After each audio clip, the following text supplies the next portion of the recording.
Bardzo ważny okres rewolucyjny w dziejach człowieka w skali światowej.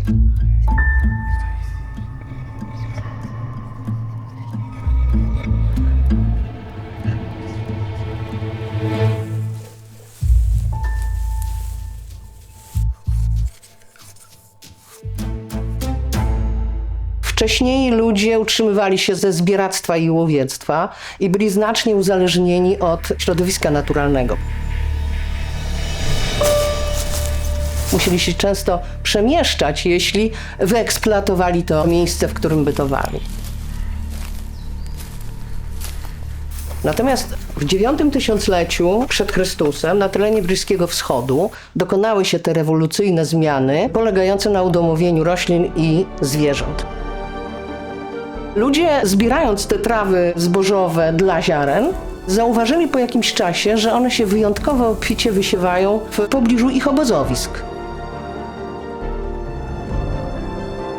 I w ten sposób, mówiąc w skrócie, na zasadzie potem eksperymentów, żmudnych działań doszło do udomowienia roślin. Natomiast jeśli chodzi o zwierzęta, no to zapewne w czasie polowań były osierocane młode sztuki, które oni zabierali do swoich obozowisk i zauważyli, że one przyzwyczajają się do człowieka i mogą z nim żyć i rozmnażać się. My ten proces, który trwał długo, może nawet tysiąclecia na terenie Bliskiego Wschodu, nazywamy rewolucją neolityczną.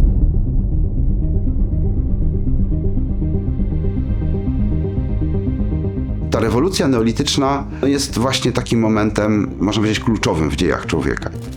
Żyzna gleba w połączeniu właśnie z umiejętnością uprawy zbóż, hodowli zwierząt uruchomiła pewien rozwój cywilizacyjny człowieka. Efekty były takie, że człowiek prowadził bardziej osiadły tryb życia. Bardziej osiadły tryb życia to są bardziej trwałe osiedla. Te osiedla zaczęły być coraz większe. Wzrost demograficzny pociągnął za sobą pewną konieczność przesunięć ludności. Stąd wiemy, że po Bliskim Wschodzie, po terenach Syro-Palestyny, Mezopotamii, potem nastąpiła też Anatolia, Cypr, Wyspy Morza Egejskiego, no i poprzez dzisiejszą Grecję na Bałkany i do nas.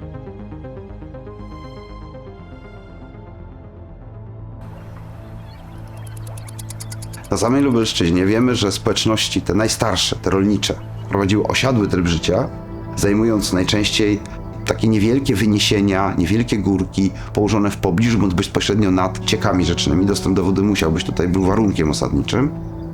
Najczęściej nie były to jakieś rozległe osady. Mogły obejmować od kilku, może do kilkunastu zagród, czyli takich długich domów, o długości nawet 40 ponad przekraczającej metrów. Miały konstrukcję słupową, czyli cała ta konstrukcja nośna opierała się na 5 na przykład rzędach słupów, o średnicach nawet pół metra. Na tych rzędach słupów oczywiście opierany był dach, zakładamy, że dwuspadzisty dach. Wiemy, że w tym domu była pewnie część mieszkalna, była też część gospodarcza, gdzie trzymano też zwierzęta.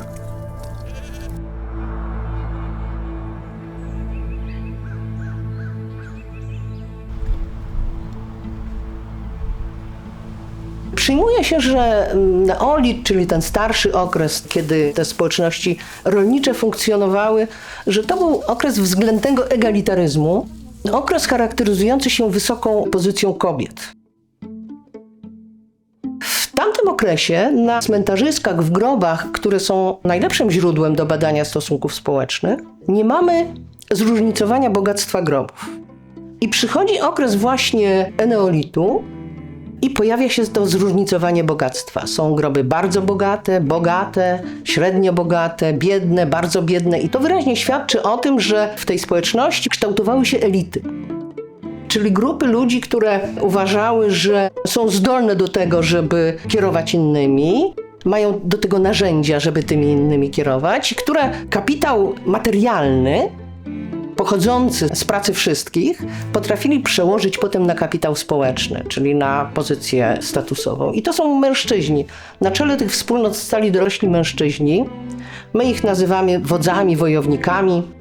Potem oni zaczęli przenosić swój status na kobiety, na swoje żony i pojawiają się bogate groby kobiet. Ta kobieta została wyposażona w 16 naczyń. To jest najliczniejszy zespół ceramiczny znaleziony w eneolitycznym grobie na naszym terenie. Zwiedzającym zawsze powtarzamy, że jest 16 naczyń i każde jest inne, nie ma dwóch identycznych. Tak. To naczynie jest bardzo interesujące, bo mam tylko 2 egzemplarze takich naczyń w tej kulturze. Mówisz o tym dużym? Tak, o tym dużym. To jest to i też w grobie ze Strzyżowa 2A. Też miejscowa metalurgia, bo mamy dowody z osad z kolei tej społeczności, między innymi z Lasu Stockiego, znajomości tej technologii wysokich temperatur, bo są dysze ceramiczne, są tygielki z zakrzepłymi kroplami miedzi, więc to nie był tylko import. W okresie neolitu, w okresie starszym, te osady nie były fortyfikowane. Pod koniec V tysiąclecia ludność kultury lubelsko-wołyńskiej fortyfikuje swoje osady. Były to fortyfikacje drewniano-ziemne, kopano głębokie rowy.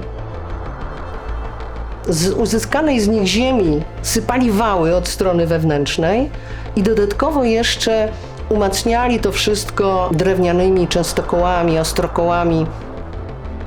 No i pojawia się pytanie, dlaczego? Dlaczego ta ludność w pewnym momencie postanowiła fortyfikować swoje osady?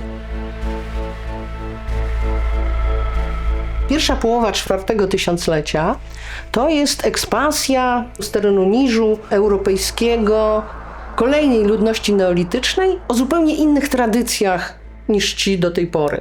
I dzisiaj jesteśmy skłonni sądzić, że te fortyfikacje pojawiły się na skutek zagrożenia zewnętrznego. Natomiast my w źródłach, którymi dysponujemy do badań nad kulturą lubelsko-wołyńską, nie notujemy jakichś niepokojów wewnętrznych. No ale oni musieli czuć to zagrożenie, ponieważ postanowili ufortyfikować swoje osady.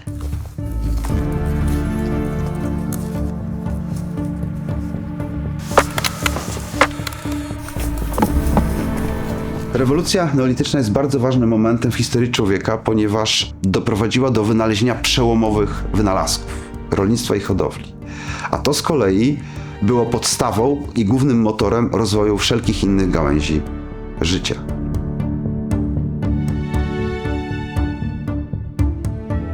Tak naprawdę nie byłoby wszelkich późniejszych zmian, gdyby człowiek nie rozpoczął właśnie tego rolniczo-hodowlanego epizodu, który trwa do dzisiaj.